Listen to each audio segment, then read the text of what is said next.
We are all welcome to today's Easter Sunday service, and I pray that we shall really be blessed today in Jesus' name. Let's open our hymn books to hymn number 89. Hymn number 89, Christ's Resurrection. As we all know, I take the lighter part, then the church take the bolder part of it. In the end of the Sabbath, as it began to draw towards the first day of the week, came Mary Magdalene and the other Mary to see the sepulchre.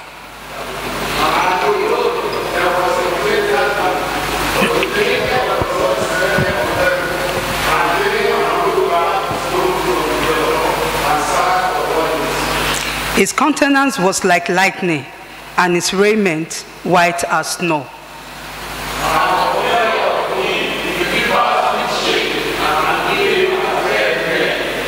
And the angel answered and said unto the woman, Fear not ye, for I know that ye seek Jesus, which was crucified.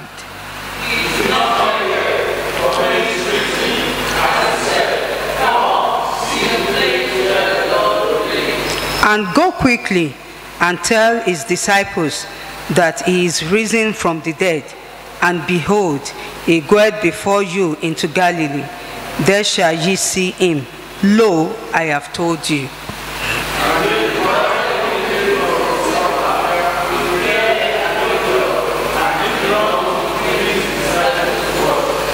And as they went to tell the disciples, behold, Jesus met them, saying, All hail.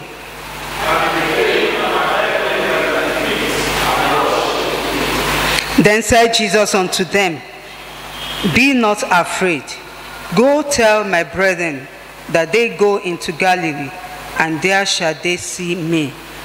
Now is Christ risen from the dead, and behold the first fruits of them that slept. I pray that the power of resurrection will strike every deadness in our lives today in Jesus' name.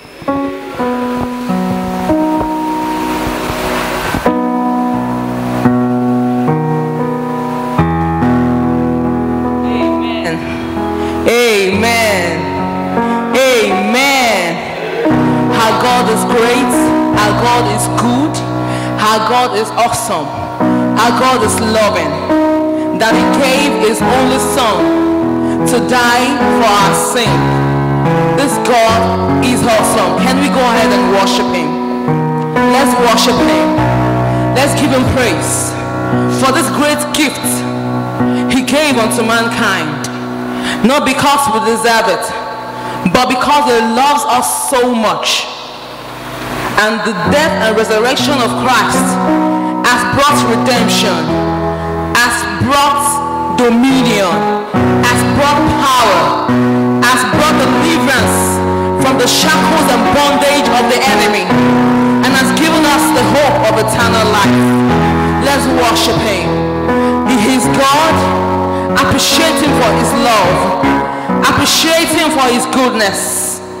If not for the death and resurrection of Jesus Christ, even on the cross of Calvary, where would we be today?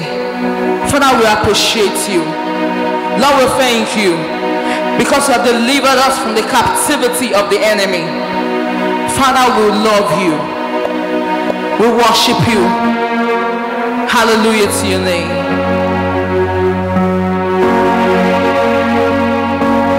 Thank you, Jesus. Thank you, Jesus.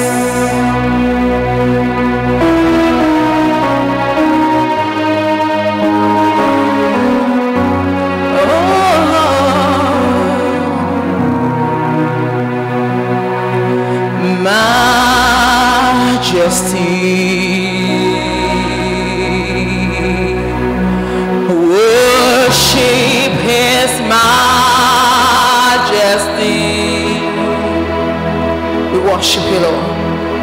Unto Jesus be glory, honor, and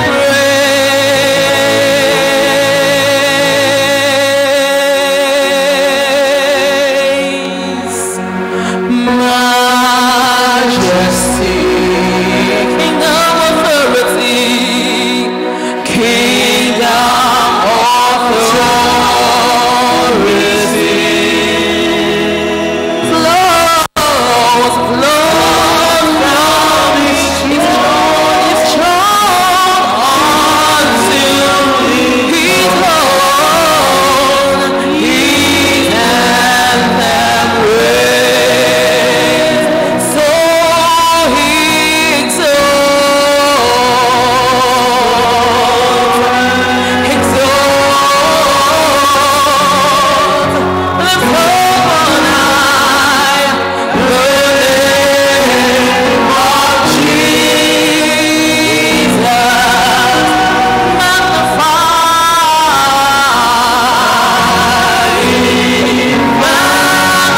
is alive.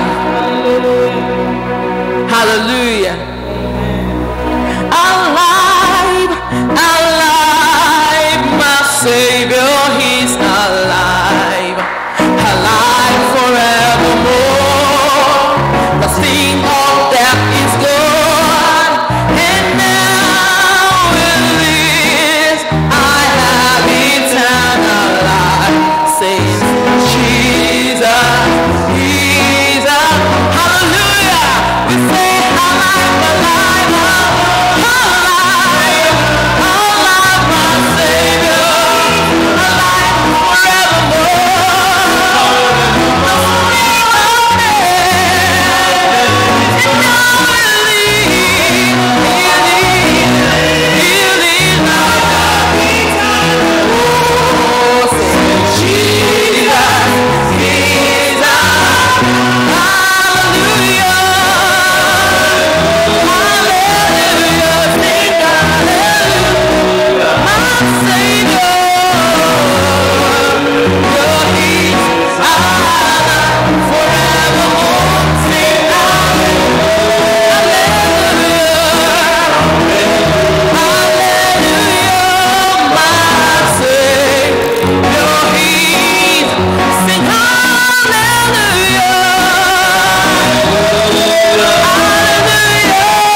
unto thee. Unto thee,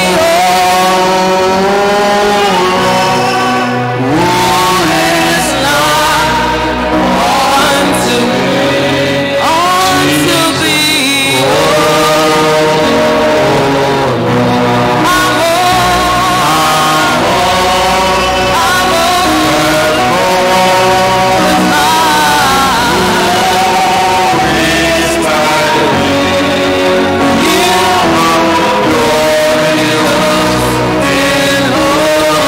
who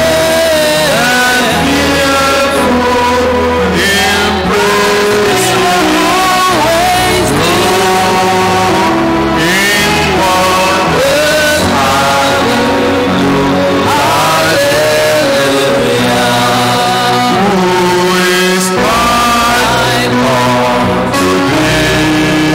unto thee, unto thee,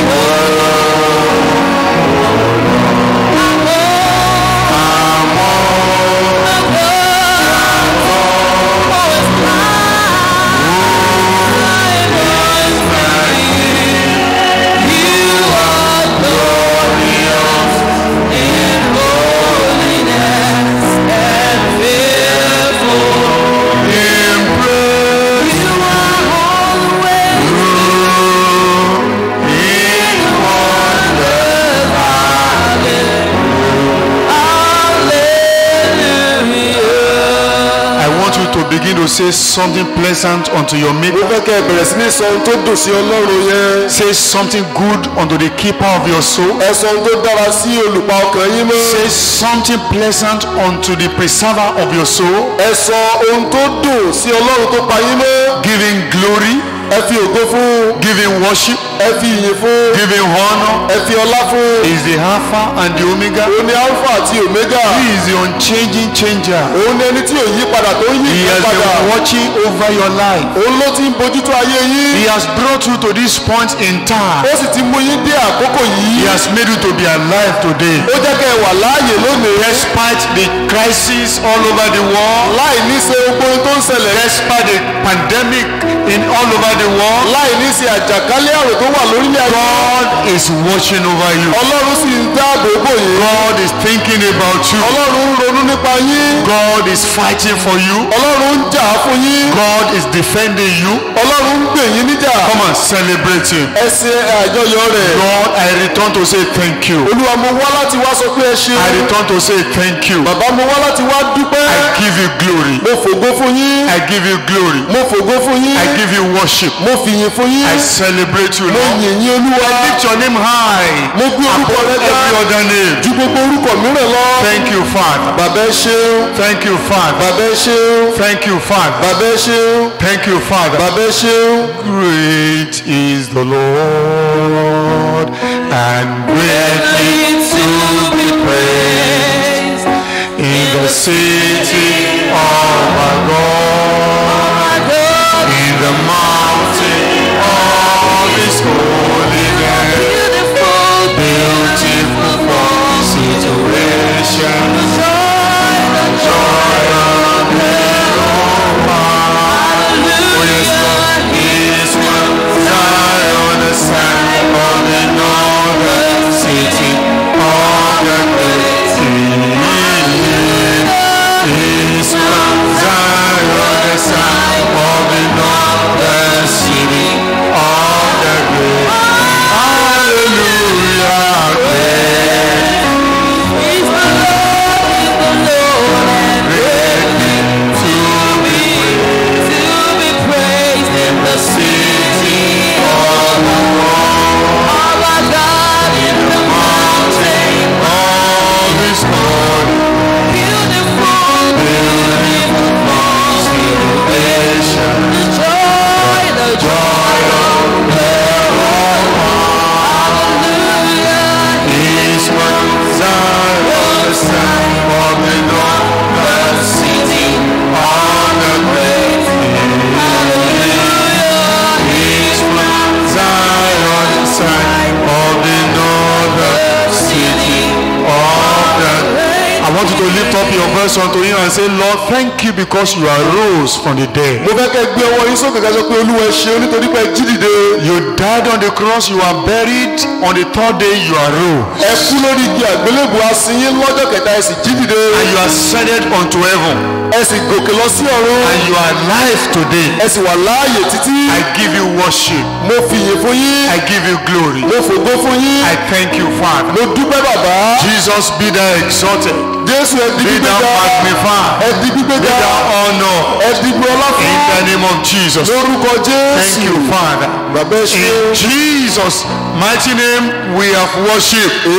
amen. I want you to begin to plead the blood of mo fẹ́ Jesus. kẹ́ bẹ̀rẹ̀ sí ní ṣe àmúlò ẹ̀jẹ̀ jésù. Remember, there is power in the blood of ẹ rántí Jesus. pé agbára wà nínú ẹ̀jẹ̀ jésù. Begin to plead the blood of ẹ bẹ̀rẹ̀ sí Jesus ní ṣe àmúlò ẹ̀jẹ̀ jésù. over your spirit, soul, and body. lórí ọkàn ẹ̀mí àti ara yín. Soak your life in the blood of ẹ rí Jesus. ara yín sínú ẹ̀jẹ̀ jésù. Oh, I plead the blood of Jesus over my mo life, fi ẹ̀jẹ̀ jésù wẹ ayé mi. over my spirit, my soul, ó my bá body. ẹ̀mí ọkàn àti ara mi. I swim in the blood of Jesus. mo wẹ̀ nínú ẹ̀jẹ̀ Let jésù. the blood flush away every jẹ́ kó uncleanness, fọ gbogbo àìmọ́ kúrò nínú ayé mi. every pollution, every corruption, gbogbo ìdíbàjẹ́ gbogbo àìmọ́. everything that is able to disqualify me from your ohun presence. gbogbo tí ò ní jẹ́ kí n yẹ níwájú rẹ. Let the blood of Jesus flush it jẹ́ kí away. ẹ̀jẹ̀ jésù fọ̀ wọ́n dànù. In the name of orúkọ Jesus. jésù.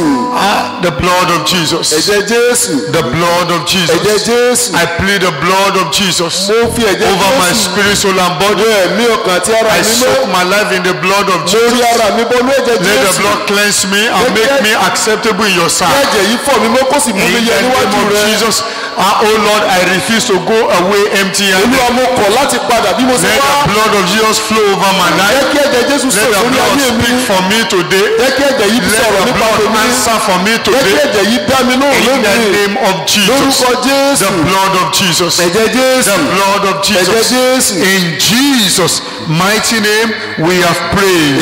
Amen. I want to read the book of Mark chapter 16. Mo fẹ́ kà nínú ìwé Máàkù orí ìkẹrìndínlógún. Mark chapter 16. Ìwé Máàkù orí We shall read ìkẹrìndínlógún. from verse 1. Wọ́n á kà láti ẹsẹ̀ ìkíní. Mark 16, Ìwé Máàkù orí ìkẹrìndínlógún verse 1 downward. láti ẹsẹ̀ ìkíní sísàlẹ̀. The Bible says, when the Sabbath was over, Mary Magdalene, Mary the mother of James, and Salome bought spices so that they might go to anoint Jesus' body. They were expecting to find the dead Jesus in the grave. Wọ́n nírètí wípé àwọn bá òkú Jésù nínú ibojì. Now, but something happened. Ṣùgbọ́n nǹkan kan ṣẹlẹ̀. Verse 2 says, very early on the first day of the week, just after sunrise, they were on their way to the tomb. All right, verse 3. And they asked each other, who will roll the stone away from the entrance of the tomb? Verse 4. But when they looked up, they saw that the stone, which was very large, had been rolled away. Hallelujah. Hallelujah. The stone had been rolled away. Hallelujah. Now, as they entered the tomb, Wọ́n wọ inú ibojì. man dressed in a white robe sitting on the right side, and they were alarmed. Verse 6. Don't be alarmed, he said. You are looking for Jesus the Nazarene, who was crucified. He has risen. Everybody shout hallelujah. Hallelujah. He has risen. Hallelujah. He said, he is not here. See the place where they laid him. Hallelujah. Hallelujah. Brethren, the empty tomb is a proof of the Lord's victory. Ara ibojì tó ṣófo òun ni ẹ̀rí ìṣẹ́gun Olúwa. Jesus conquered the devil. Jésù borí Èṣù. He conquered death. Ó borí ikú. And he conquered diseases. Ó sì ṣẹ́gun àwọn àrùn. So because Jesus arose from the dead, Nítorí pé Jésù jí dìde kúrò nínú òkú. and you believe in him, Ó sì gbàgbọ́ nínú rẹ̀. you are not supposed to be oppressed by the power of the devil. Ó yẹ lẹ́ni tí agbára èṣù ó tún máa tẹrí You rẹ̀ are bá. not supposed to be oppressed by the power of diseases. Ó yẹ lẹ́ni tí agbára àjàkálà rẹ̀ ó tún máa I want you to tẹrí lift up your hands unto God. Mo fẹ́ kó o gbé ọwọ́ rẹ sókè sí Olúwa. Say, Lord, today because Jesus arose, Pé Olúwa torí pé Jésù jíǹde. Satan has no stake over my life anymore. Ní àṣẹ lórí ayé mi mọ́. Disease has no power over me anymore. Àìsàn ò ní ìpín kankan lórí mi mọ́. The grave is empty. Ibojì ti ṣófo. The tomb is empty. Ibojì ṣófo. Therefore, Nítorí náà. Satan has no power over me anymore. Sàtánì ò lágbára lórí mi mọ́. Disease has no power over me anymore. Àrùn kò lágbára lórí ayé mi I want you mọ́. to lift up your hands unto Mo God. fẹ́ kẹ́ gbé ọwọ́ yín síwájú I Olúwa. say today, Ètò Olúwa ní.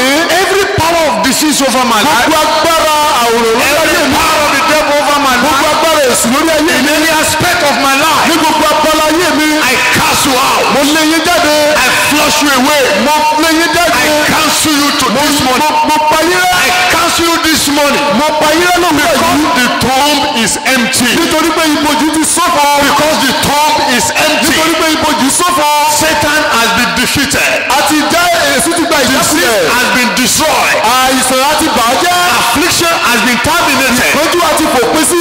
In the name of Jesus. Lórúkọ Jésù. In the name of Jesus. Lórúkọ Jésù. I flush you away from my life. Mo fọ̀ yín dànù láyé mi. Every affliction of the devil. Gbogbo ìpọ́njú èṣù. Any tree that has been planted to afflict my life. Gbogbo igi tá a ti gbìn láti di ayé mi lọ́ra. Any seed that has been planted in my life Gbogbo irúgbìn tá a ti gbìn sínú ayé mi. to afflict my life. Láti pa ayé mi lójú. Seed of barrenness. Ìwọ irúgbìn You seed of delay in fruitfulness. Ìwọ irúgbìn ìdádúró nínú You ìṣẹ́gun. seed of setback. Ìwọ ìfàsẹ́yìn. You seed of delay.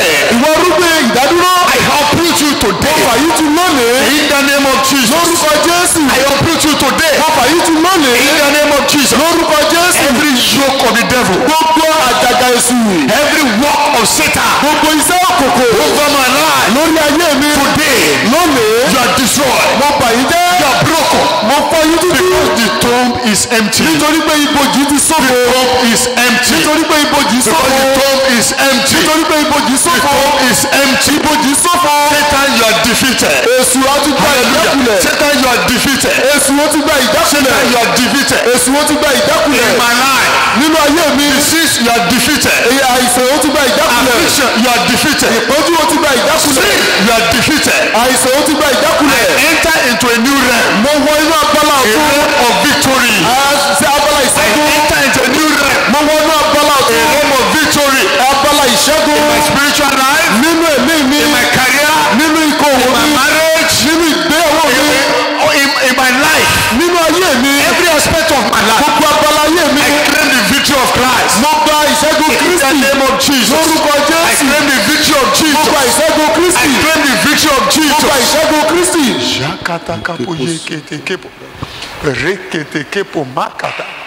Jesus set me free. Why should I be bound? Jesus set me free. I cannot be bound. Jesus set me free. I cannot be bound. I cannot be bound. Jesus set me free. Jesus Sing it aloud. Oh yes, I cannot be bound. Jesus sets me free. Oh yes, I cannot be bound. Oh yes, Jesus sets me free. I cannot be bound. I cannot be bound. Jesus set me free. Sing it with conviction. Ẹ̀kọ́ pẹ̀lú ayọ̀. Jesus set me free. Yes, I cannot be bound. Jesus set me free. I cannot be bound. I cannot be bound. Amen. Amen. Today I baptize you into the victory of Jesus. Amen. Every strange influence all around your life, every hand of the devil that is working contrary to your well-being, today is broken down in the name of Jesus. Amen. I release the thunder of God into your life. Every evil influence of the devil over your life today is terminated in the name of Jesus. Amen. In your life, in your marriage, in your home, receive divine victory. Amen. In your life, receive total victory. Amen. Over the devil, over death, untimely death, over disease, over delay. Oh, I declare divine victory over them for you in the name of Jesus. Amen. Blessed be the name of Lord. Hallelujah. Soak your life in the blood of The Jesus. blood of Jesus. Every discomfort, the sickness you have brought to the house of God this morning, I destroy it by the blood of Jesus. Because Jesus died on the cross, he was buried, and he arose on the third day. And the empty tomb is the proof, is the evidence. Therefore, today, you sickness in the life of this person, disappear now in the name of Jesus. Amen. You affliction, disappear now in the name of Jesus. Amen. You lack, wants, you poverty, be terminated now in the name of Jesus. Amen. Blessed be the name of Lord. Hallelujah. Lord, we are in your presence today. Let your presence envelope every one of us. Amen. This week, let it be a glorious week. Amen. Cause us to hear good news. Amen. Lord, arise. Let the plague of COVID be terminated in Nigeria, in all the nations of the world, in the name of Jesus. Amen.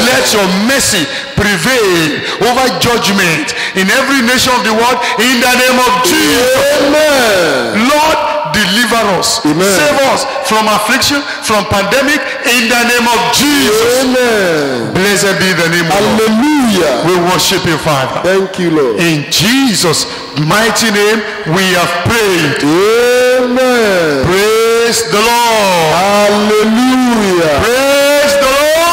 Hallelujah. Jesus arose from the dead. I want you to welcome people around in your house fellowship. Welcome everybody in the name of the Lord. Welcome them. Maybe by waving or by the Lord bless you in Jesus' name. You are welcome to the presence of God. You will not go away empty-handed in the name of Jesus. Amen. Praise the Lord. Hallelujah.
want to welcome us to the presence of God once again mo fẹ́ this kí wa morning. káàbọ̀ síwájú ọlọ́run lẹ́ẹ̀kan sí i. We give glory to God for watching over our a lives. fi ògo fún ọlọ́run pé ń bójútó ayé wa. Despite the pestilence that is prevalent in the world, in the nations of the world today, láì ní í ṣe pẹ̀lú àjàkálẹ̀ àrùn tí ó gba ìgboro kan láyé lónìí. and in Nigeria, God is still watching over us. àti ní orílẹ̀-èdè yìí ọlọ́run sì ń bójútó wa. We are trusting God that very, very soon this pestilence will be over. a gbọ́ ọlọ́run gbọ́ pé láìpẹ́ àjàkálẹ̀ àrùn yìí yóò kúrò nílẹ̀. We shall be delivered from lockdown. a ó sì gba ìdáǹdè kúrò nínú ìtìmọ́lé. It has not been easy at all. kò fi gbogbo ara rọrùn. Businesses have been affected. àwọn okòwò ti ní ìpalára. The social life has been paralyzed. ìgbésí ayé ìfarakínra ti di akúrẹ̀tẹ̀. I want to encourage all of us to be awake and be sensitive unto the Spirit of God. mo fẹ́ gbà wá níyànjú pé ká mú yányán sí ìtọ́ni ẹ̀mí mímọ́. And I pray that the Lord will have mercy and will terminate this affliction in Jesus' name. amen. Praise the Lord. hallelujah. As I was asking God, what do you want me to share with your people today? bí mo ṣe ń bi ọlọ́run léèrè ohun tí ó fẹ́ kí n pín fún àwọn ènìyàn rẹ̀ lónìí. The light that came to my spirit is tell them to walk in victory. ìmọ́lẹ̀ tó wá sínú ọkàn mi ni wípé sọ fún wọn pé kí wọ́n rìn nínú ìṣẹ́gun. It is one thing that Jesus suffered, died on the cross, was buried, and on the third day he arose. It's another thing for us, those who claim to believe in him, to walk in the reality of the victory he won for us. nǹkan ni wípé jésù kristi jagun ó sì ṣẹ́gun fún wa. nǹkan mìíràn sì ni wípé àwa tí jésù ṣẹ́gun fún yìí ká rìn nínú ìṣẹ́gun yẹn pẹ̀lú. And I observe that majority of us in the church are not walking in the reality of the victory that Jesus got for us on the cross and in the grave. mo sì ṣàkíyèsí wípé púpọ̀ nínú àwọn tó wà nílé ọlọ́run ó ní òrìn nínú ìṣẹ́gun tí jésù ti ṣe fún wa. So the topic of the message this morning is walking in victory.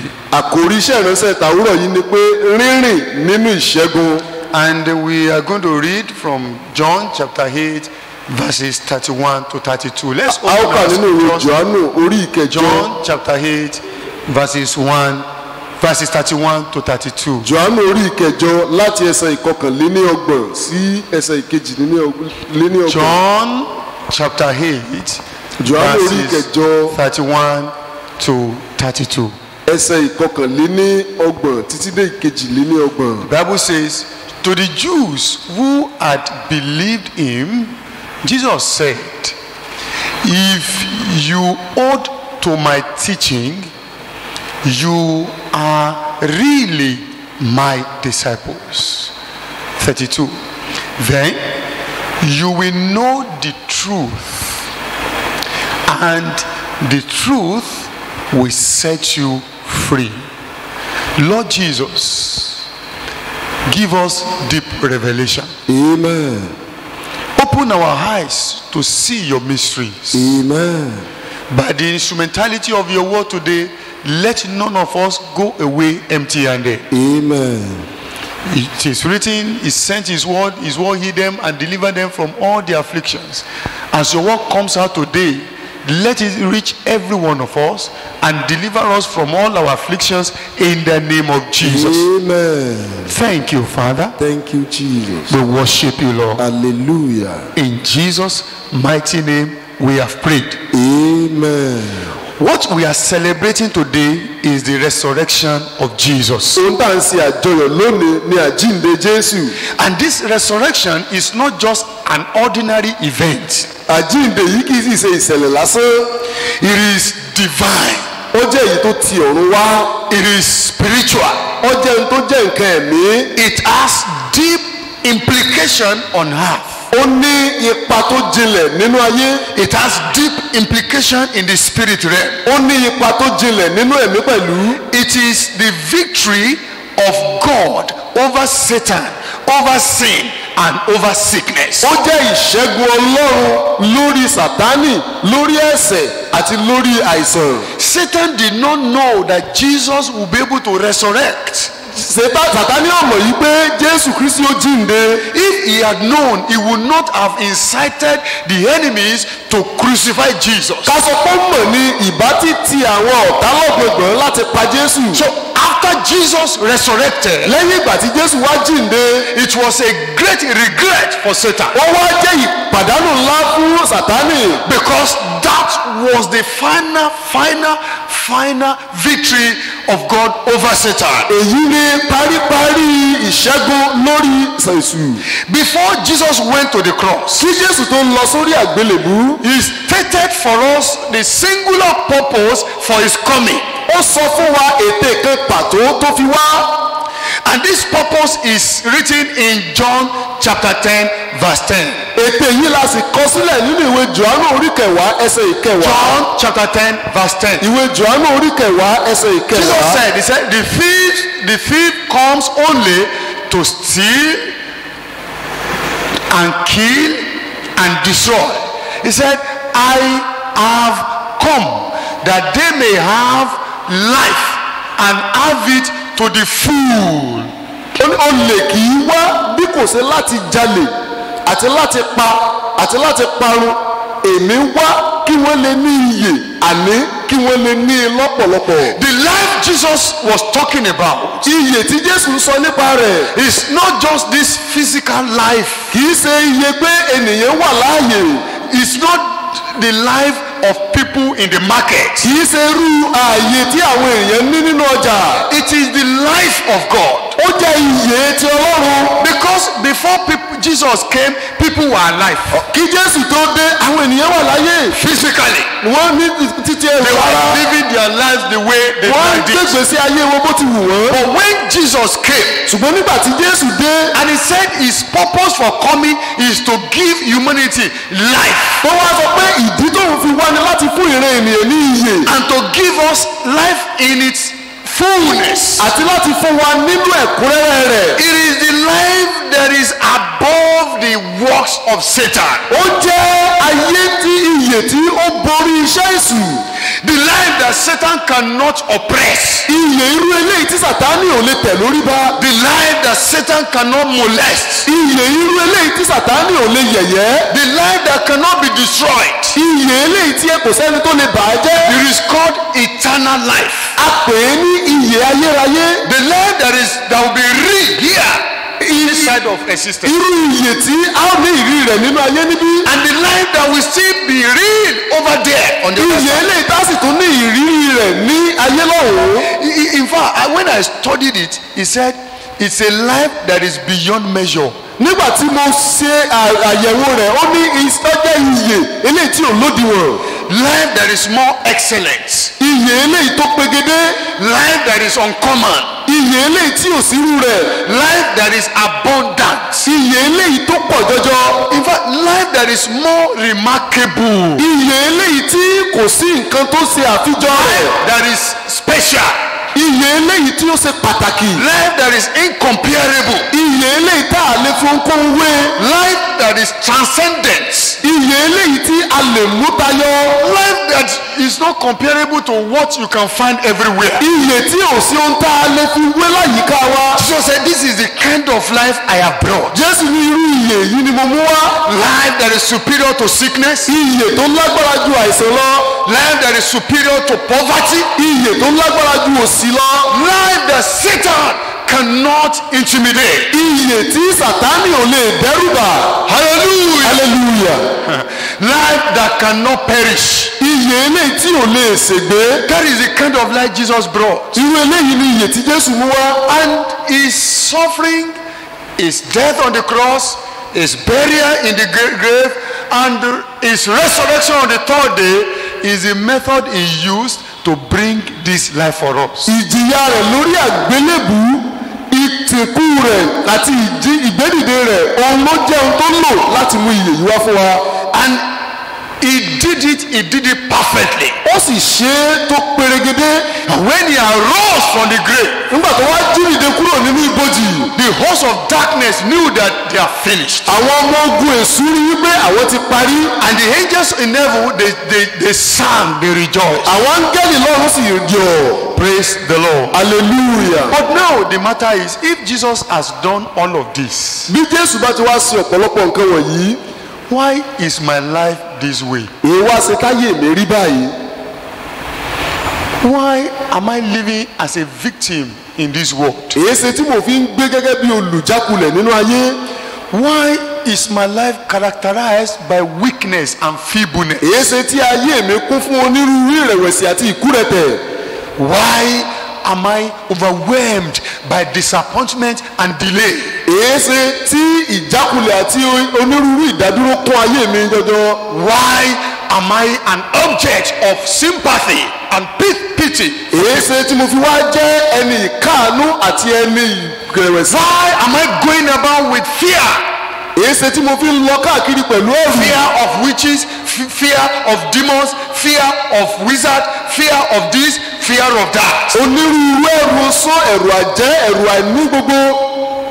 Now, the answer is in the passage we read, John chapter 8, verse 31 and verse 32. Ìdáhùn wà nínú ìwé Jòhánù orí kẹjọ ẹsẹ̀ ìkọkànléníọgbọ̀n àti And we are kejìlélọ́gbọ̀n. going to dwell in that passage very deeply. A ó sì jókòó dáadáa nínú ẹsẹ̀ Bíbélì yìí. My beloved, it's God's intention is for you to live your life in its fullness. Ará èròǹgbà Ọlọ́run fún yín ni pé ká ẹ gbé ilé ayé lẹ́kùnrẹ́rẹ́. He doesn't want you to live your life partially. Kò fẹ́ ká ẹ gbé ayé yín ní èyí òdiwọ̀n kékeré. He wants you to live an uncommon life. Ó fẹ́ ká ẹ gbé ìgbésí ayé tí ò lódiwọ̀n. Now, hear what Jesus says. Ẹgbọ́n tí Jésù wí. To the Jews who had believed him, Jesus said, if you hold to my what? To my teaching, you are really my disciples. Then, and the truth will set you free. Now, two things near here. Ọ̀kan méjìlá rí nínú ẹsẹ̀ Bíbélì yìí. Jesus is talking about two operations here. Jésù sọ̀rọ̀ nípa ìṣe méjì níbí. And if you are going to experience the essence of the suffering and the death and the resurrection of Jesus, you must understand these two operations very deeply. Tí ẹ ó bá ní ìrírí ìdí ìjìyà ikú àti àjíǹde Jésù, ẹ gbọ́dọ̀ nílòye ìṣe méjì tá à ń sọ̀rọ̀ yìí. These operations, you must have the revelation of them. Ẹ gbọ́dọ̀ ní ìṣípayá ìṣe méjì yìí. He says, then you will know the truth. Ó ní nígbà náà lẹ́ ó mọ òtítọ́. You will know the truth. Ẹ ó mọ òtítọ́. Now, if you are going to walk in victory, Bẹ́ ó bá rìn nínú ìṣẹ́gun. the key to walking in victory Kọ́kọ́rọ́ láti rìn ní ìṣẹ́gun is the truth. òun ni òtítọ́. Hallelujah. Hallelujah. The truth. Òtítọ́. And somebody will ask me, Ẹnìkan wàá bi mí léèrè. Pastor, what is the meaning of the truth? Olùṣọ́ àgùntàn kí ni ìtumọ̀ òtítọ́? The truth is the revelation of divine mystery. Òtítọ́ jẹ́ ìṣípayá ohun ìjìnlẹ̀ tọ̀run. On Friday, Good Friday, during Good Friday service, Lọ́jọ́ ìsìn ẹtì rere tó kọjá. we prayed for divine revelation. A gbàdúrà fún ìṣípayá ọ̀run. We prayed for the spirit of wisdom and the revelation. A gbàdúrà fún ẹ̀mí ọgbọ́n àti ẹ̀mí ìṣípayá. And I told us that Christianity or Christian life is based upon revelation. Mo sì sọ fún wa pé ìgbésí ayé kìrìsìtẹ́nì débí lórí ìṣípayá. If you are not growing in revelation from time to time, Bí ẹ ò bá máa dàgbà nínú ìṣípayá látìgbàdégbà, Christian life will be very weak. ìgbésí ayé yín yóò kú rẹ̀tẹ̀. Jesus is emphasizing the same thing here. Jésù ń tẹnumọ́ nǹkan náà níbí He yìí. said, you will know the Wọ́n truth. ní ẹ ó mọ òtítọ́. You will know the truth. Ẹ ó mọ òtítọ́. The knowing the truth is not knowing in the head. Mímọ̀ òtítọ́ kì í ṣe mímọ̀ nínú ọdúnrí. The knowing of the truth is the knowing of the heart. Mímọ̀ òtítọ́ jẹ́ mímọ̀ láti inú ọkàn. The knowing of the heart means having revelation. Ìmọ̀ inú ọkàn túmọ̀ sí níní ìṣípayá. Now, meaning that that you have to have revelation of the mystery of God. ó túmọ̀ sí pé ẹ gbọ́dọ̀ ní ìṣípayá ohun ìjìnlẹ̀ ọlọ́run. What Jesus is saying is, then you will have the revelation of the mystery of ohun tí God. Jésù sọ ni pé ẹ ó ní ìṣípayá ìjìnlẹ̀ ọlọ́run. And the mystery of God will set you free. ìjìnlẹ̀ ọlọ́run yìí yóò wá sọ yín lómìnira. What will make you walk in victory kí ni yóò mú kẹ́ ẹ rìn nínú ìṣẹ́gun? is the mystery of God. òun ni ìjìnlẹ̀ ọlọ́run. But you must have the revelation of this mystery. ẹ gbọ́dọ̀ ní ìṣípayá ìjìnlẹ̀ yìí. Somebody may ask me, ẹnìkan lè bi mí léèrè. how do I gain access to this mystery? báwo ni wọ́n ṣe ní àǹfààní sí ìjìnlẹ̀ ọlọ́run yìí? The mystery of God are what God has done on your behalf. ìjìnlẹ̀ ọlọ́run ni tí ọlọ́run ti ṣe nípa ti yín. Things God had done in Christ Jesus. ohun tí ọlọ́run ti parí nínú Jésù Kristi. The mysteries of God are the words He has spoken out concerning you. ìjìnlẹ̀ ọlọ́run ni àwọn ọ̀rọ̀ rẹ̀ tó ti sọ nípa ayé yín. And all the things God has done on your behalf, ohun gbogbo tí ọlọ́run sì ti ṣe nípa yín. all the things God has spoken on your behalf, ohun gbogbo tí ọlọ́run ti sọ nípa ti they yín. are all recorded in the gbogbo Holy wọn Bible. la ṣe àkọsílẹ̀ sínú bíbélì mi. Hallelujah. hallelujah. While Moses was speaking to the people of Israel in the book of Deuteronomy, he said, don't be asking who will bring the Savior, the Redeemer for us from heaven. Mósè sọ fún àwọn ọmọ ẹ̀yìn nígbà tó ń sọ nínú ìgbìlẹ̀ pé ó ní ẹ má ṣe béèrè pé ta ni ó mú olùgbàlà wá látọ̀run. He said, no, the word is in your mouth. ó ní ọ̀rọ̀ mẹ́wàá lẹ́nu yín. You don't need to go to heaven ẹ nílò láti lọ sọ́run. before you walk in victory. kẹ́ ẹ tó rìn ní ìṣẹ́gun. You don't need to go to heaven ẹ nílò láti lọ sọ́run. before you walk in the reality of the victory Jesus got over the devil. kẹ́ ẹ tó rìn nínú òkodoro tí jẹ́ ìṣẹ́gun tí Jésù ṣe lórí èṣù. God had engaged men to package the mystery of God in letters. Ọlọ́run ti ṣe àmúlò àwọn ènìyàn rẹ̀ láti ṣètò ìyẹ̀yẹ̀ ọ̀rọ̀ rẹ̀ nínú ìwé. This book, the Holy Bible, is the biggest gift God can ever give humanity. Bíbélì mímọ́ ọjọ́ ẹ̀bùn ńlá tí Ọlọ́run lè fi fún àwọn ènìyàn. It contains the truth. torí pé ó kún fún òtítọ́. It contains the record of the mystery ó of kún God. fún àkọsílẹ̀ àwọn ìjìnlẹ̀ Ọlọ́run. And as you come to have access to this truth in the bí ẹsẹ̀ tí ń súnmọ́ òtítọ́ tó wà nínú ìwé mímọ́ yìí. you will experience liberty. ẹ ó ní ìrírí òmìnira. You will experience freedom. ẹ ó ní ìrírí òmìnira. Hallelujah. hallelujah. Oh, give me Psalm 119 verse 45. orin Dávidi orí kọkàndínní ọgọ́fà. While I was searching the scriptures, it gave me a big surprise that even this concept is understood by the men of old. ìgbà tí mo ń ṣe àwárí ohun bíbélì mo tún wá rí wípé òtítọ́ yìí àwọn ará ìgbà mi gẹ́gẹ́ mọ̀ ìtumọ̀ rẹ̀. I said, wow, I didn't know this. èmi ò mọ èyí. Who taught them? ta ló kọ́ wọn? Who was their pastor? ta ló olùṣọ́ àgùntàn wọn? The same Spirit of God that is at work today ẹ̀mí Ọlọ́run tó ń ṣiṣẹ́ nísinsìnyí. was at work in them, òun náà ló ń ṣiṣẹ́ nínú wọn. teaching them how to live their life. ó ń kọ́ wọn bí wọ́n ṣe gbé ìgbésí ayé Hear wọn. what the Bible says. ẹgbọ́n tí ìwé mímọ́ wí. He said, I will walk about in freedom. ó ní wọ́n rìn ní òmìnira. What is the meaning of freedom? kí ni ìtumọ̀ òmìnira? Victory. ìṣẹ́gun ni. I will walk about in victory. wọ́n rìn já ní ìṣẹ́gun. I will prevail over circumstances. wọ́n sì borí gbogbo I ìlàkọjá. will prevail over situations. wọ́n borí gbogbo ìlàkọjá. Why? èéṣe. He said, because I have sought out your what? nítorí pé mo ti ṣe àwárí Everybody kíni. in the house, your what? mo ti ṣe àwárí kíni. Your precepts. àwọn ìlànà rẹ. What are precepts? kí ni àwọn ìtọ́ni Ọlọ́run. Precepts are instructions. àwọn ẹ̀kọ́ rẹ̀ ní ìlànà rẹ̀. They are his truth. wọ́n jẹ́ àwọn òtítọ́ rẹ̀. His principle. àwọn ìlànà rẹ̀. What has been written down by God. àwọn tá a ti kọ sílẹ̀ nínú ìwé. I will walk at liberty. That is, wọ́n rìn ní òmìnira. he said, and I will walk at liberty. wọ́n rìn ní òmìnira. For I seek your precept. torí pé mò ń wá ẹ̀kọ́ rẹ. What will guarantee you victory ohun tí yóò fún ọ ní ìṣẹ́gun. from the power and the oppression of the devil? lọ́wọ́ agbára àti ìjẹgàba èṣù. It's not because Jesus arose from the grave, kì í ṣe torí pé Jésù jí dìde kúrò nínú òkú. not because you search for the truth ṣùgbọ́n torí pé ẹ ṣàwárí òtítọ́. and you know the truth. ẹ sì mọ òtítọ́. There are so many people in the church. ọ̀pọ̀lọpọ̀ ènìyàn ló wà nínú ìjọ. Even though Jesus suffered, he died on the cross, he was buried, he arose, and he ascended to heaven, yet they are suffering from the hand of the devil. bí Jésù tiẹ̀ jìyà tá a kàn mọ́gi tó kú tó jíǹde tó sì gòkè lọ síbẹ̀ wọ́n tún jìyà lọ́wọ́ èṣù. And when you look at their life, nígbà tẹ́ bá wá wo ayé wọn. you don't see the evidence that Jesus had risen. ẹ ò ní rí àpẹẹrẹ pé Jésù jíǹde. We tend to believe that Jesus was still in the grave. yóò dàbí ẹni bá tún wò pé Jésù sì tún wà nínú ibò. I want you to think about your life. mo fẹ́ kẹ́ ẹ ronú nípa ayé yín. Which aspect of my life is reflecting, is confusing people that Jesus is not alive? abala ayé mi wo ló ń kó ìpòrúurú bá àwọn èèyàn bí ẹni pé Jésù ti òkú Any nínú. aspect of your life that is not radiating the glory of God gbogbo abala ayé yín tí ò bá fi ògo Olúwa hàn. is deceiving people to think that Jesus is not ó alive. gba àwọn ènìyàn ní bí ẹni pé Jésù ò jíǹde.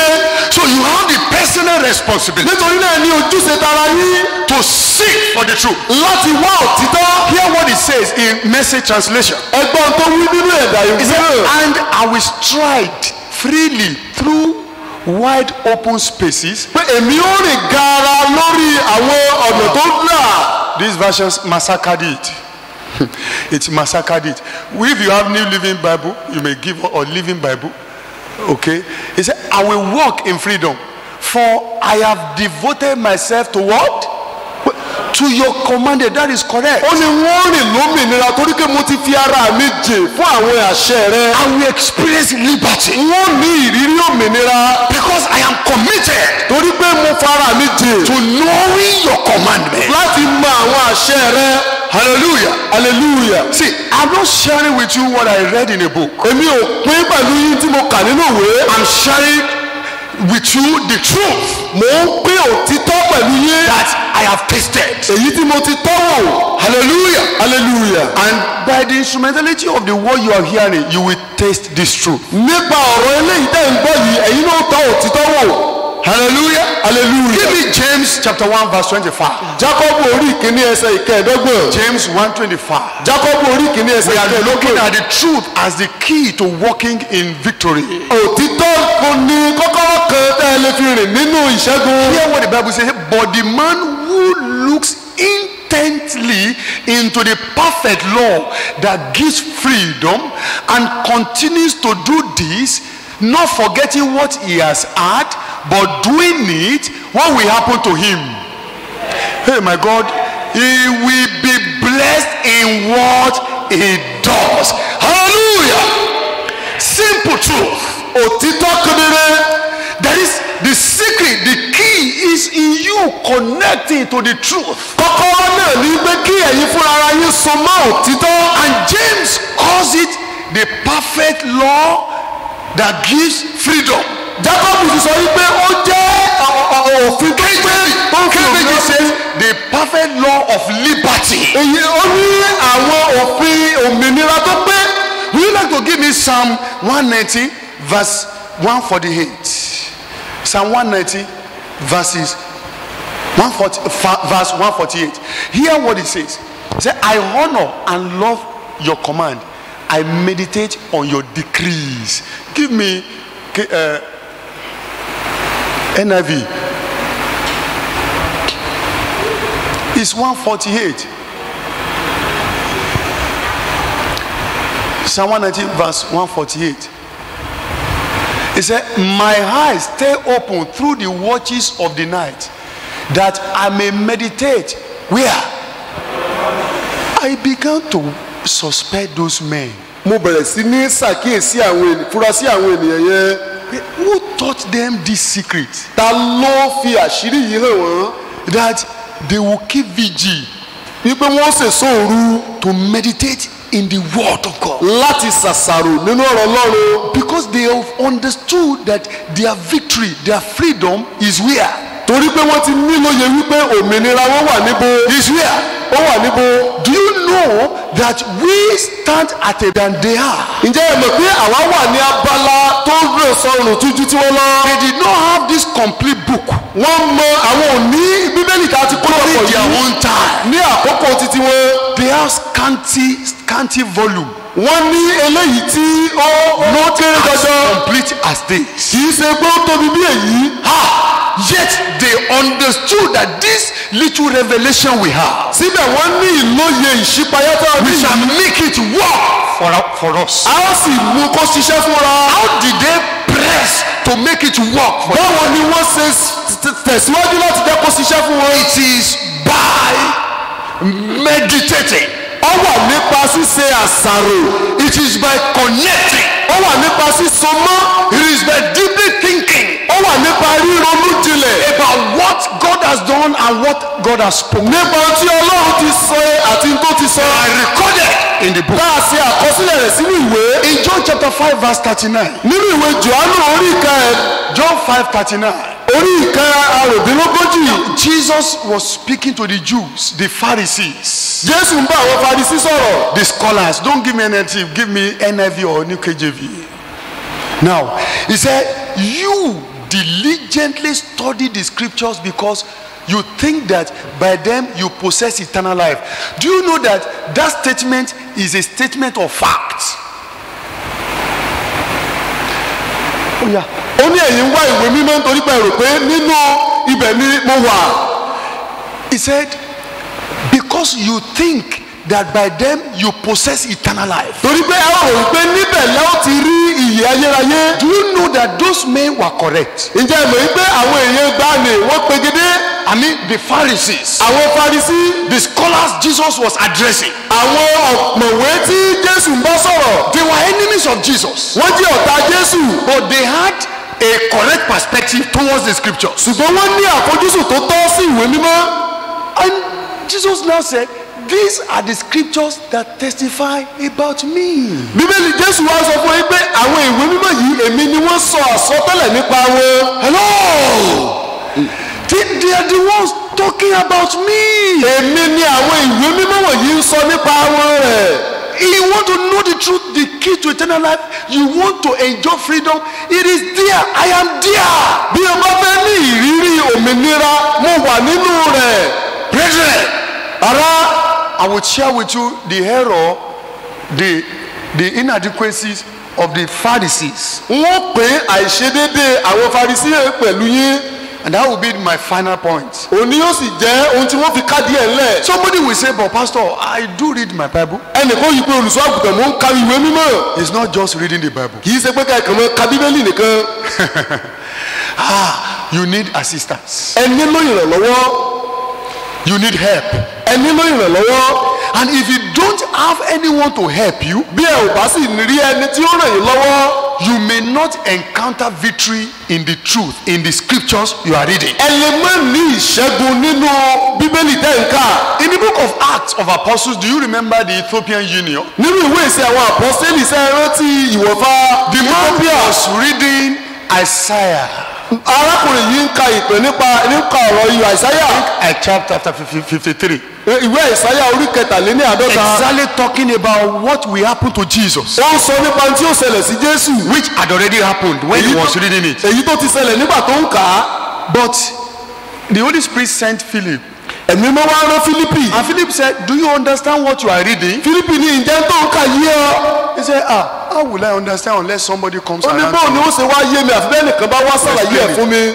He said, tell me, who is the prophet talking about, himself or somebody ó else? ní sọ fún mi ta ni wòlíì náà sọ nípa rẹ̀ ṣé nípa ti ara rẹ̀ ni àbẹ́rẹ́pẹ́ ẹlòmíì. And Philip entered the chariot and expounded the Fílípì sì scriptures. wọnú ọkọ̀ náà ó sì ṣàlàyé ìwé mímọ́ fún Do un. you know that as Philip expounded the word of God to him, bí Fílípì ṣe ń ṣàlàyé ìwé mímọ́ fún un. the Ethiopian eunuch encountered Christ. ìwọ̀fà Étópíà yìí sì bá Kristi pàdé. He encountered victory. ó bá ìṣẹ́gun pàdé. He encountered eternal life. ó bá ìyè ayérayé pàdé. And immediately Philip baptized him. ní kété òní Fílípì sì baptisi rẹ̀. Hallelujah. hallelujah. That is the dynamic èyí ni agbára of walking in victory. rírìn nínú òṣẹ́gun. Now, where am I going? níbo ni mò ń lọ. You cannot understand the scriptures alone by yourself. ẹ ò lè nílòye ìwé mímọ́ fúnra yín. There is someone that must come around to help you. ẹnìkan gbọ́dọ̀ wá láti wá ràn yín lọ́wọ́. If you are going to encounter the truth and the power of the truth, bí ẹ ó bá ní ìbápàdé pẹ̀lú òtítọ́ àti agbára òtítọ́. you must step down. ẹ gbọ́dọ̀ wá sísàlẹ̀. for that one to join your chariot, kí ènìyàn kó lè bá darapọ̀ mọ́ ọkọ̀ yín. that he may expound the truth unto you. kó lè yànnàná òtítọ́ fún yín. No ordinary human being has ability to understand the truth. kò sí ènìyàn kan tó lè ṣàlàyé òtítọ́. You need what the scientists call extraterrestrial intelligence. ẹ nílò nǹkan tí àwọn onímọ̀ ìjìnlẹ̀ pè ní nǹkan etí ti ẹ̀mí. Capture láti ṣe àkójọpọ̀ òtítọ́ àtọ̀run wá. Hallelujah. hallelujah. Now you need the person of the Holy Spirit. ẹ ní àbùdá títí ẹ̀mí mímọ́. Are you sleeping? ǹjẹ́ ẹ sùn bí? You must not sleep now. ẹ ò gbọ́dọ̀ sùn báyìí o. Will you like to give us John chapter 16 verse 13? ìwé Jòhánù orí ìkẹrìndínlógún ẹsẹ̀ John kẹtàlá. 16 verse 13. Jòhánù orí ìkẹrìndínlógún ẹsẹ̀ Very, kẹtàlá. very quickly. kíákíá. Now, hear what Jesus said. ẹgbọ́n tí bíbélì wí.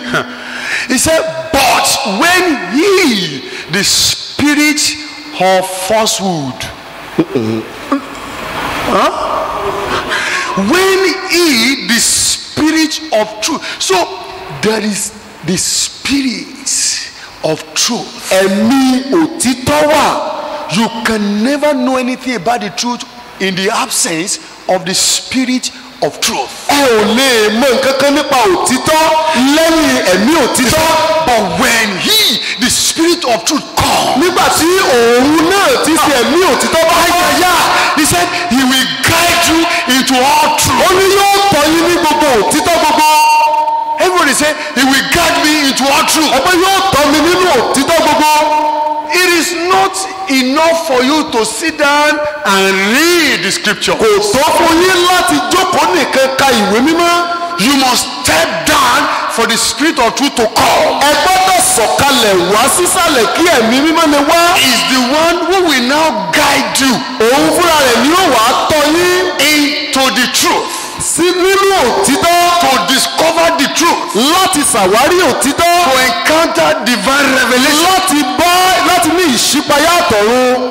I had this experience. I have it from time to time, but there was one time I can never forget and I can never stop talking about it. mo máa ń ní ìrírí láti ìgbàdégbà ṣùgbọ́n àkókò kan wà tí mo ní pàtó ìrírí yìí tí n sì lè gbàgbé láti máa sọ nípa ẹ̀.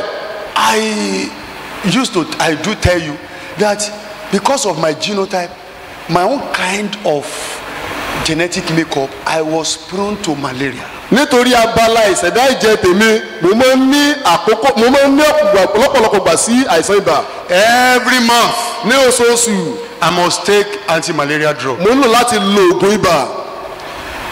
It's normal for me. ó ti di bárakú fún mi. So January, I think first week in January 2013, ọ̀sẹ̀ àkọ́kọ́ ní oṣù January ní ọdún 2013 I went to wait in the presence of God. mo lọ láti lọ dúró níwájú Ọlọ́run. And while I was in his presence, nígbà tí mo sì wà níwájú rẹ̀ my friend, ọ̀rẹ́ mi yìí náà bá dé. malaria came again. ibà ọba tó wá. And I began to feel the symptoms. mo bá tún bẹ̀rẹ̀ sí ní ìrírí rẹ̀. I said, God, Olúwa why will I be in your presence and malaria will be afflicting me? èyí ṣe tí wọ́n fi wà wájú rẹ̀ tí àìsàn ibà ó sì tún máa pọ́n mi lójú. Will I go home now? ṣé wàá padà lọ lébàá ẹni. As I was talking with the Lord, bí mo ṣe ń bá Olúwa sọ̀rọ̀ the Holy Spirit ẹ̀mí mímọ́ came in. ó wá dé. He said, open to Isaiah 53. ó ní sí ìwé mímọ́ sí ìwé Àìsáyà orí kẹtàléníàádọ́ta. And he led my eyes into verse 4. ó wá mú ojú mi lọ sí ẹsẹ̀ ìkẹrin. Will you like to give us verse 4 and verse 5? ẹsẹ̀ ìkẹrin àti ẹsẹ̀ And I ìkarùn-ún. began to read. mo bẹ̀rẹ̀ sí ní kà á. I have read this passage many times. mo ti ka ìwé mímọ́ yìí láìmọye ìgbà. Didn't make much sense to kí me. gbogbo ara nítumọ̀ kankan sí mi. But when I began to read, nígbà tí mo wá bẹ̀rẹ̀ sí ní kà á. the Bible used, okay, he said, surely he took up our infirmities nítòótọ́ ó kó gbogbo àwọn àìlera wa. and carried our sorrows. ó sì ru àwọn ìpọ́njú wa. Yet we considered him stricken by God, a kà á sí ẹni tí a pa lára láti ọ̀dọ̀ Ọlọ́run. smitten by him and afflicted. ẹni tí a pọ́n lójú tá a sì ní lára. Verse 5 now. But he was pierced for our transgressions. àwa sá lọ́gbẹ́ nítorí àìṣedéédé wa. He was crushed for our iniquities. a pa á lára nítorí àìdéédé wa. The punishment that brought us peace was upon him. ìjìyà tó sì mú àlàáfíà wa wá ń bẹ lára And rẹ̀. by his wounds, nípa ọgbẹ́ rẹ̀ yìí you are healed. ìlà fi mú wa lára dá. The Holy Spirit said, prostrate. ẹ̀mí mọ́ ní dọ̀bálẹ̀. I prostrated. mo bá dọ̀bálẹ̀.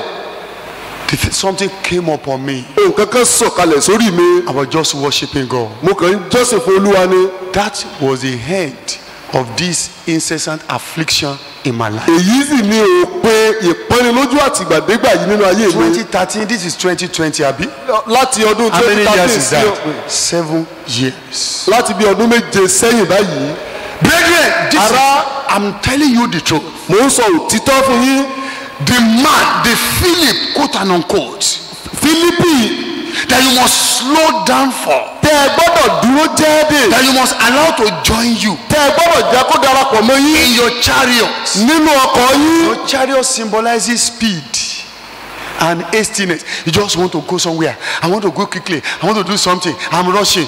What is it that hinders us from encountering the truth? What is it? ọkọ̀ yín ṣàpèjúwe kíkánjú lọ sí gbogbo ìgbà. kí ni nǹkan náà ti ń dí yín lọ́wọ́. Somewhere you are ẹ sá ń kánjú lọ síbì kan. mo gbọ́dọ̀ bá àkókò yìí pàdé. I need to eat now. mo gbọ́dọ̀ lọ I báyìí. need to do this mo now. gbọ́dọ̀ ṣe léyìí báyìí. And we just close the Bible. ẹ ó sì wá pa ìwé mímọ́ dé. While the Holy Spirit was walking and say, will you wait for me? nígbà tí ẹ̀mí bá wá gbé sọ àdúró dè mí bí. But before Holy Spirit kẹ́mi blinks, mọ́ tó. blinks, you have gone. nígbà tí yín lọ. On several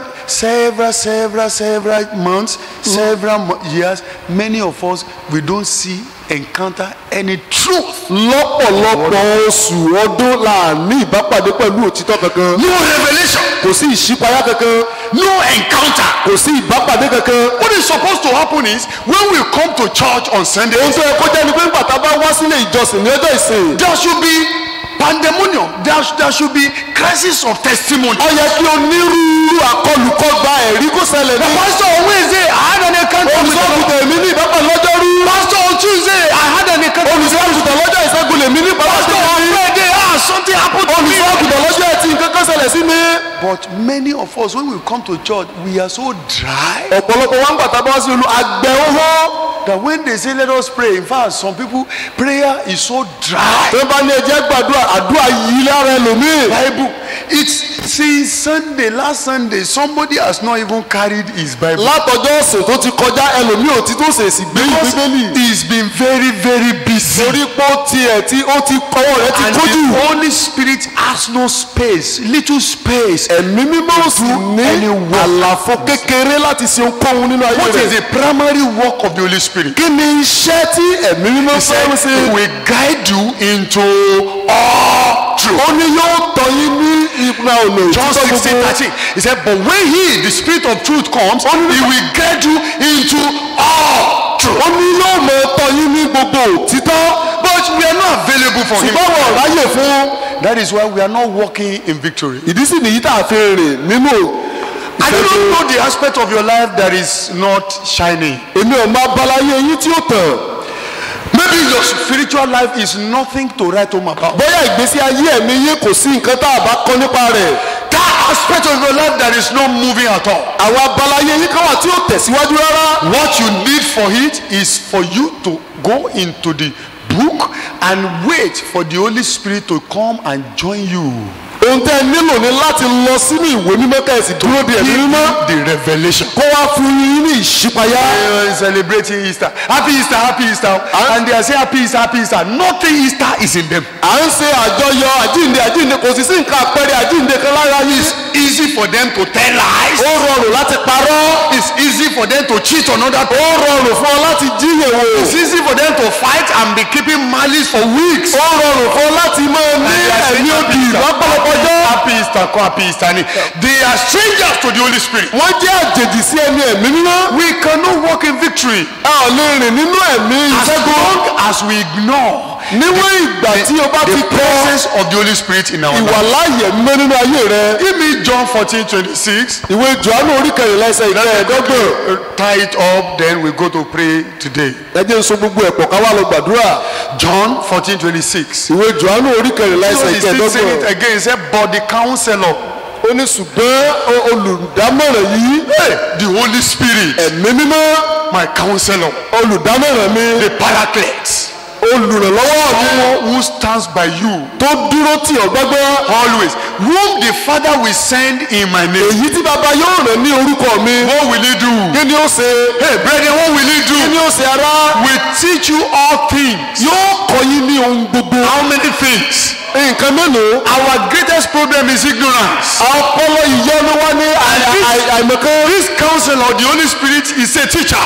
ẹ̀mí mímọ́ yìí wá jẹ́ He's olùkọ́ni. a master teacher. ó ní olórí àwọn He will olùkọ́ni. teach you all things. ó ní yóò kọ́ yín ní ohun gbogbo. He will teach you all things. ohun gbogbo ni yóò kọ́ That yín. is anything pertaining to your life. ohun gbogbo tó so mọ́ ayé He yín. will teach you and will remind you everything I have said to you. yóò sì wá rán yín létí ohun gbogbo tí mo ti He sọ will fún yín. remind you everything in this book. yóò rán yín létí ohun gbogbo tó wà nínú From ìwé mímọ́. Genesis to Revelation. láti ìbẹ̀rẹ̀ títí dé ìparí. Hallelujah. hallelujah. Will you like to give me 1 John chapter 2 verse 27? Jòhánù kínní orí kejì ẹsẹ̀ ìkẹtàdínlọ́gbọ̀n. 1 John 2:27. Jòhánù kínní orí ìkejì ẹsẹ̀ ìkẹtàdínlọ́gbọ̀n. First John. Jòhánù It is kínní 1 John 2:27. orí ìkejì ẹsẹ̀ ìkẹtàdínlọ́gbọ̀n. Thank you. Now, he said, as for you, the anointing you received from him remains in you. And you do not need anyone to teach you. But as his anointing teaches you, that word anointing means the presence of the Holy Spirit. ẹ̀fà mi orí ètò ń sọ nípa ìwàláyé ẹ̀mí mọ́. But as his anointing teaches you about all things, and as that anointing is real, not counterfeit, just as it has taught you, remain where? ó wà níbo. Oh, you're not with me. Remain where? ó wà níbo. Remain in him. ó wà nínú rẹ̀. Abide within. ó ń gbénú rẹ̀. Be patient within. ó ń ní sùúrù pẹ̀lú rẹ̀. Listen to him. tẹ́tí sí i. Look for him. wá. And as we do this, bẹ́ẹ̀ bá ti ṣèyí. he will guide us to walk in victory. yóò wá tọ́ wa láti rìn nínú ìṣẹ́gun. Guide us to walk in victory. yóò tọ́ wa láti rìn nínú Shall we rise ìṣẹ́gun. up on our feet this morning? ẹ jẹ́ ká dìde dúró. I want you to lift up your hands unto God and say, Lord, I am sorry. mo fẹ́ kẹ́ ẹ gbé ọwọ́ yín sókè kẹ́ sọ pé olúwa ẹ má You bínú. are the reason many years ago. ẹ ti dìde ní ọ̀pọ̀lọpọ̀ ọdún But because sẹ́yìn. of my ignorance and my carelessness, I have allowed Satan to embarrass me. ṣùgbọ́n nítorí àìmọ̀kan mi mo ti jẹ́ késù ogún yẹ̀yẹ́ mi. And that is how my life is like this. ìdí sì nìyí tí ayé mi fi wà My báyìí. life is supposed to be more than this. ayé mi yẹ kó tayọ jù báyìí lọ. It is not your fault, oh Lord. kì í ṣe ẹ̀bi tí yín ní olúwa. You have finished everything on the cross ẹ̀yin ti for me. parí ohun gbogbo lórí àgbélébùú. Lord Jesus, forgive me. jésù olúwa ẹ dáríjì Are you mi. praying for yourself? Lord ṣé ẹ Jesus, gbàdúrà fún forgive ayé me. yín. jésù olúwa ẹ dáríjì mi. Lord Jesus, have mercy on me. jésù ẹ ṣàánú fún mi. In the name of Jesus. ní orúkọ jésù Have mercy upon me, Lord ẹ Jesus. ṣàánú fún mi. I come unto you, Lord mo Jesus. wá sọ́dọ̀ yín olúwa. Have mercy upon me. ẹ ṣàánú fún mi. In the name of Jesus. ní orúkọ jésù. The Lord is showing to us today ọlọ́run fi hàn wá lónìí. that it's not really difficult to walk in victory. pé kò nira láti rìn ní ìṣẹ́gun. You only need to slow down. ẹ kàn nílò láti dúró jẹ́. Let your chariot stop, kí ọkọ̀ yín gbára dúró. that the Holy Spirit may join you. kí ẹ̀mí mímọ́ lè darapọ̀ I mọ́ want you to yín. lift up your hands and say, Holy Spirit, come into my mo life fẹ́ kẹ́ afresh. gbé ọwọ́ yín sókè pé ẹ̀mí mọ́ kún mi I lákọ̀ọ́kọ́. am ready to engage you. mo ṣetán láti ṣàmúlò I am yín. ready to listen to you. mo ṣetán láti tẹ́tí sí yín. I am ready to follow your guidance. mo ṣetán láti tẹ̀lé I ìtọ́jú am yín. ready to follow your leading. mo ṣetán láti tẹ̀lé ìdarí I am yín. ready to follow your leadership. mo ṣetán láti tẹ̀lé iṣẹ́ Holy yín. Spirit, ẹ̀mí mímọ́ have your way in my life. ẹ ní ipa yín nínú ayé Continue to mi. pray that the Holy Spirit will have his way in your life. ẹ gbàdúrà kí ẹ̀mí ní ipa rẹ̀ Invite nínú the Holy ayé Spirit yín. afresh in your ẹ life. béèrè ẹ̀mí mímọ́ lákọ̀tún sínú Invite ayé the Holy yín. Spirit afresh in ẹ your béèrè life. ẹ̀mí mímọ́ lákọ̀tún sínú ayé Holy yín. Spirit, ẹ̀mí mímọ́. Holy Spirit, ẹ̀mí mímọ́. Holy Spirit, ẹ̀mí mímọ́. Holy Spirit, ẹ̀mí mímọ́. Holy Spirit, ẹ̀mí mímọ́. Holy Spirit. ẹ̀mí mímọ́. I am ready for you. mo ṣetán fún yín. Holy Spirit, ẹ̀mí mímọ́. I am ready for you. mo ṣetán fún yín. Holy Spirit, ẹ̀mí mímọ́. come and teach me. ẹ wá kọ́ mi. Jesus said he is the Spirit of truth. truth. Jésù wípé ẹ̀mí òtítọ́ ni. He said when he comes, he shall lead you, he shall guide you into all truth. pé tó bá wá yóò kọ́ yín ní èrò òtítọ́ Concerning gbogbo. every aspect of my life. Olúwa nípa abalayé mi. Come and lead me. ẹ wá tọ́ mi. Come and guide me. ẹ wá kọ́ mi. In the name of Jesus. ní orúkọ Jésù. Come and lead me. ẹ wá tọ́ mi. Come and guide me. ẹ wá tọ́ mi. In the name of Jesus. lórúkọ Jésù. Lead me to walk in victory. ẹ darí mi láti On rí a daily ìṣẹ́gun. basis. Lead me lójoojúmọ́. to walk in victory. ẹ darí mi láti On a rí daily ìṣẹ́gun. basis. ní Lead me ojoojúmọ́. to walk in victory. ẹ darí mi láti On a rí daily ìṣẹ́gun. basis. ní ojoojúmọ́. Lead me to walk in victory. ẹ darí mi láti On a rí daily ìṣẹ́gun. basis. ní ojoojúmọ́. Lead me, O Lord. ẹ darí Lead mi me, Olúwa. Holy Spirit. ẹ darí mi ẹ̀mí mọ́. Breathe on me, breathe on me, Holy Spirit, breathe on me, take down my heart, cleanse every part, Holy Spirit, breathe on me. Amen. Hold it. Brethren, as the Holy Spirit is shining it into my mind, bí ẹ̀mí ṣe ń fi sínú ọkàn mi. many of us, we don't take the word of God serious in our life. ọ̀pọ̀lọpọ̀ wa la fi ọwọ́ tó dára mú ọ̀rọ̀ Ọlọ́run. The first psalm says, blessed is the man who does not walk in the counsel of the ungodly, nor stand in the way of sinners, nor sit in the seat of mockers. He said, but his delight is in the law of the Lord. In it he meditates day and night. That is the first psalm. abala àkọ́kọ́ òun ni ọ̀rọ̀ Ọlọ́run. And there is no shortcut, there is no other route. kò sí ọ̀nà mìíràn. We eat 3 times in a day. à ń jẹun lẹ́ẹ̀mẹ́ta lójúmọ́. How many times do we meditate in the word of God? ẹ̀ẹ̀mélòó wà là ń ṣàṣàrò nínú ọ̀rọ̀ Ọlọ́run lójoojúmọ́. The psalmist says he meditates in it. How? Day and night. olóòkùnrin yẹn wípé ó ló ń ṣe àṣàrò nínú rẹ̀ lọ́sàn-án àti I want us to lóru. rededicate our lives unto mo Jesus fẹ́ ká ṣe ayé wa ká tún fi jì fún Olúwa. and renew our commitment unto the meditation in the word of ká God. sì sọ ìfarajẹ wa dọ̀tun láti ṣàṣàrò Lift nínú up ọ̀rọ̀ your hands to Ọlọ́run. God and say, Lord, I am ready ẹ gbé ọwọ́ yín sókè pé Olúwa mo to ṣe tán start afresh with you. láti bẹ̀rẹ̀ lákọ̀tun. I want to start afresh mo with you. fẹ́ bẹ̀rẹ̀ lákọ̀tun. Help me to start afresh ẹ with ràn you. mí lọ́wọ́ láti bẹ̀rẹ̀ lákọ̀tun. I want you to make that new commitment to the mo Lord. fẹ́ kẹ́ ẹ ṣe ìpinnu ọ̀tun yìí fún I Olúwa. am starting afresh with mò you. ń bẹ̀rẹ̀ lákọ̀tun pẹ̀lú In yín the name of Jesus. ní orúkọ I'm Jésù. starting afresh with you. mò ń bẹ̀rẹ̀ lákọ̀tun pẹ̀lú yín. Breathe on me, breathe on me, Holy Spirit, breathe on me, take down my heart, cleanse every part, Holy Spirit, breathe. For the last time now, sing it sincerely. Breathe on me, oh yes, breathe on me, Holy Spirit, breathe on me, take down my heart, cleanse every part, Holy Spirit, breathe on me. Our Father, thank you for the word of life you have sent unto us. Thank you for the victory of Jesus. We understand that victory cannot have effect over our lives until we walk in the truth, until we allow the Spirit of truth to guide us into our truth. Holy Spirit, Lord, we are ready. We open our vessels unto you. The river flow into our lives. Amen. Transform our hearts. Amen. Create insatiable hunger Amen. for your word in our heart in the name of Jesus. Amen. Let this hunger continually, perpetually draw us unto yourself in your word in the name of Jesus. Amen. Help us to continually experience encounter in your word every day in the name of Jesus. Amen. Thank you, Father. Thank you, Lord. We celebrate you. Lord. Hallelujah. We give you glory. Lord. Hallelujah. In Jesus' mighty name, we have prayed. Amen. Praise the Lord. Hallelujah. Praise the Lord. Hallelujah. Praise the living Jesus.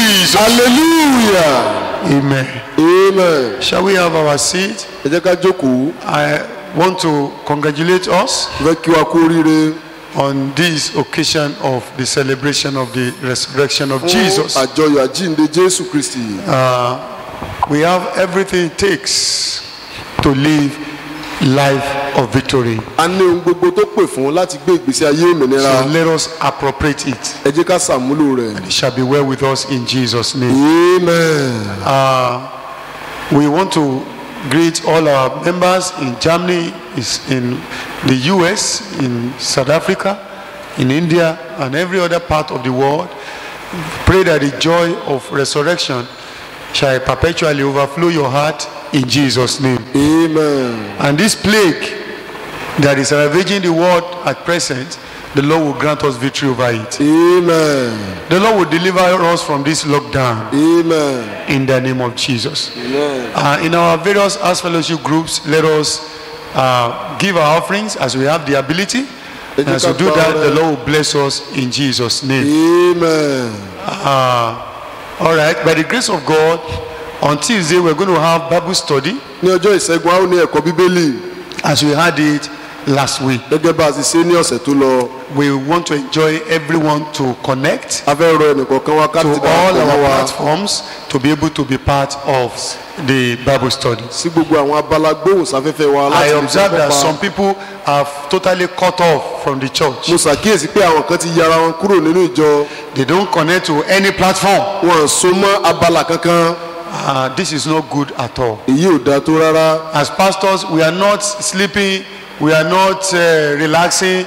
We are working around the clock to ensure that we continue to connect you and to feed you with the word of life. Gẹ́gẹ́ bí olùṣọ́ àgùntàn a ò sùn à ń gbìyànjú láti fi ọ̀rọ̀ Ọlọ́run bọ́ yín. So let's also respond to what the Lord is doing so that we may remain blessed. Ẹ jẹ́ kí àwa náà dáhùn sí tọ́lọ́run ń ṣe ká lè bá di alábùkún fún. It shall be well with us. Amen.